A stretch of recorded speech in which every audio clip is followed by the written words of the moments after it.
today is a fun day. This is where you get to clear out all of the clutter in your brain.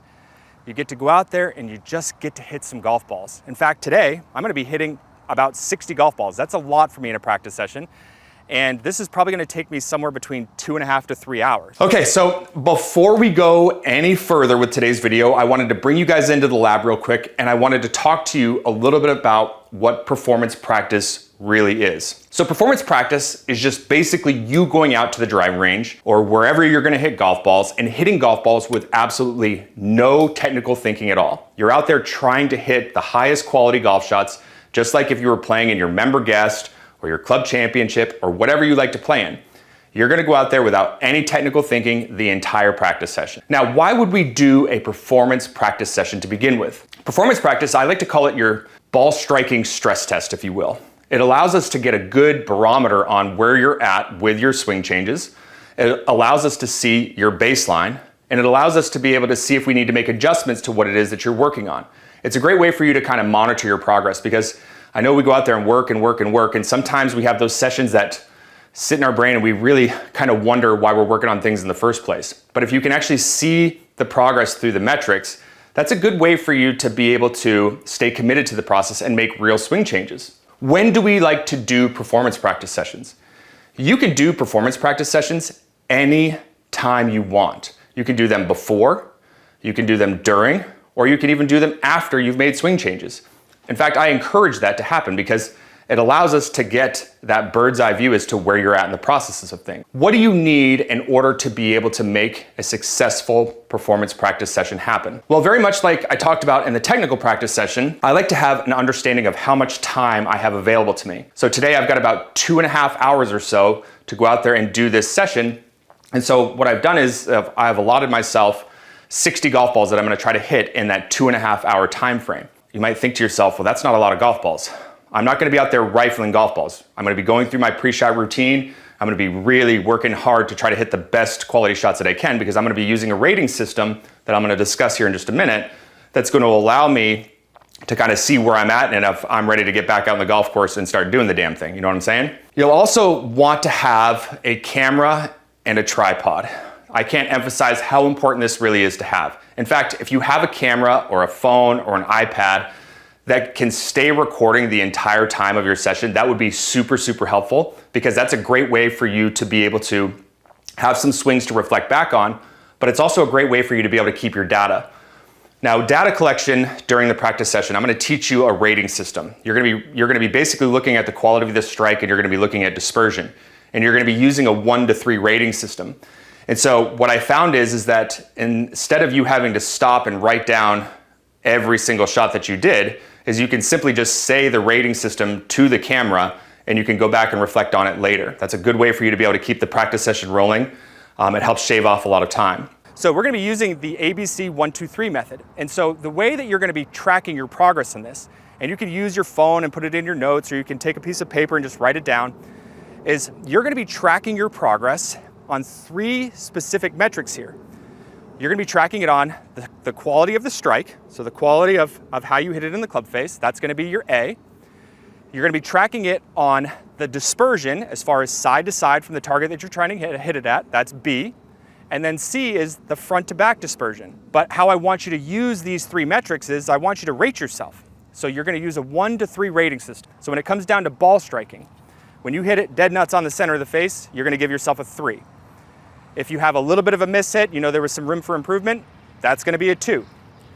When it comes down to the complete miss hit, you're just gonna give yourself a number 1. Now, as far as side to side dispersion is concerned, right? When you get to that B, when you're starting to look up and you start to look at the golf ball in relationship to the target, then I want you to use your best judgment here. My dispersion side to side is gonna be maybe a little bit tighter than the way that you think of it. I want you to understand that your handicap and the stuff that you bring to the table is gonna be far different than anybody else out here.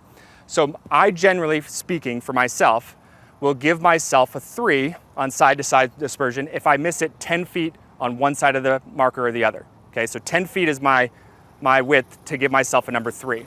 If I'm outside of that, usually speaking, I'll go all the way up to about 20 feet on either side of it. Then that's gonna be I give myself a 2. And if I miss outside of that, then that's what I would give myself a number 1. Same thing when it comes to front to back dispersion. I'm generally gonna be trying to be 10 feet in behind it or 10 feet in front of it to give myself a 3, and then I expand out to 20 feet and then to 30 feet. I'm not gonna have you watch me hit all 60 golf balls here, okay? I know that the attention spans of many of you at home don't wanna sit here and watch me 60 balls. Some of you may wanna do that. So I'm gonna walk you through my first couple of shots with each golf club in my hands. And what I want you to remember is that I'm trying to get perfect scores all the way across the board. This is kind of like your own personalized combine that TrackMan has. When I go through this process as well, you're gonna see me go through my pre-shot routine on every single golf ball. I'm actually putting myself in the mode where I'm trying to hit the golf ball as close to the target as I possibly can. And I'm gonna be very disciplined and very hard on myself with my rating system. Okay, you gotta be disciplined in this process. So let's go ahead and get to work now. Okay, so my highest lofted wedge, I have picked out a target that is going to be 86 yards, and I'm gonna be trying to hit all 10 of these golf balls exactly at my target.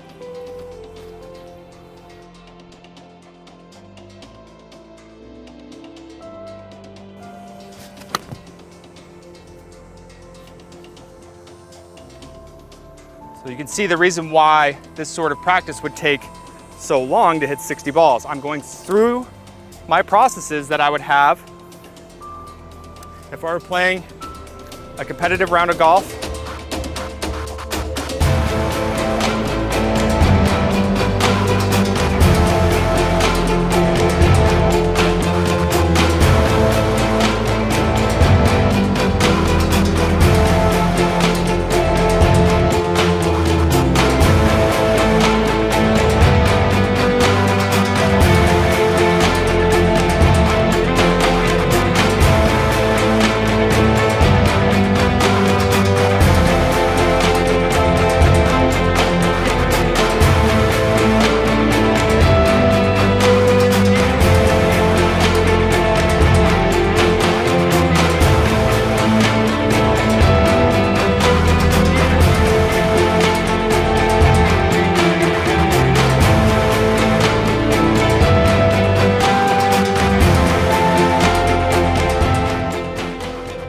Okay folks, so now it's time to take a look at exactly what we just did as far as our practice session is concerned. All right, so that was it was fun, but it was very tiring.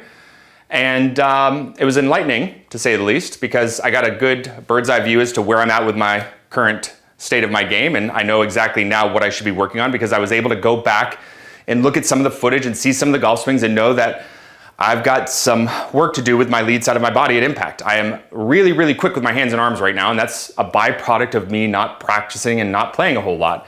But I'm going to get it under control, and like I said, I have baseline numbers that I can work off of. I was able to hit the golf ball fairly well, but not to the standards of what I'm used to. I hit it 75% of the time out of the middle of the club face. Where you're gonna find the best men and women in the world are always at 95% or better out of the center of the club face. Now, amateur golfers and the handicaps and the broad ranges of handicaps that we see as golf instructors, you don't need to be all the way up to 75% out of the center of the club face in order for you to be able to play good golf. What you want to remember is that this is a game about us being able to manage our misses. And so if you look at the next metric here, my side-to-side dispersion was all the way up to 95%, even though I didn't hit it that well on the club face. So it was encouraging to be able to look up, even with my longer clubs, and not see the golf ball flying all over the lot. At least my dispersion from a side-to-side standpoint was on the tighter side. Now, because I wasn't hitting it on the center of the club face, that my distance control or my front to back dispersion wasn't nearly as high as I would be if I were a tour pro. If you go out there and you play with the best players in the world, you're gonna find that their ability to be able to control the distance in which their golf ball goes is impeccable. It's really, really fun to watch, and it's a very good learning experience for all of you at home.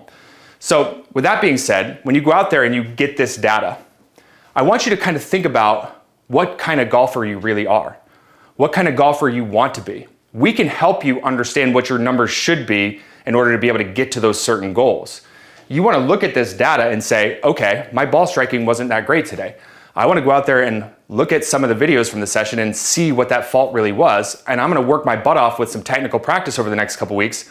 Maybe sprinkle in some sessions where I blend the two of these things together, where I do some technical practice at the beginning and some performance practice at the end, just to see if I can start moving the numbers in those categories so that I'm ultimately making my practice sessions more productive.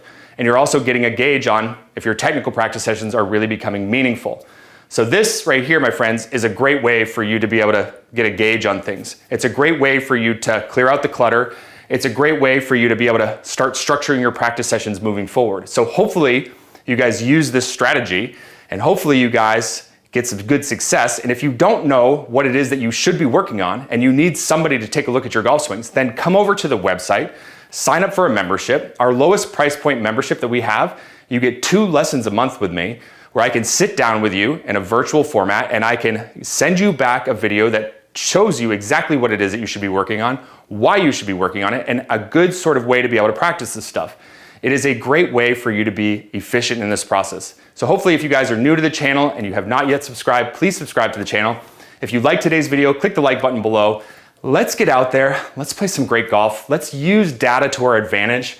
Don't go out there and start chasing numbers. Work on the right things at the right time and allow the data to speak for itself. Hope you guys have a wonderful day. Here's to playing some of your best golf.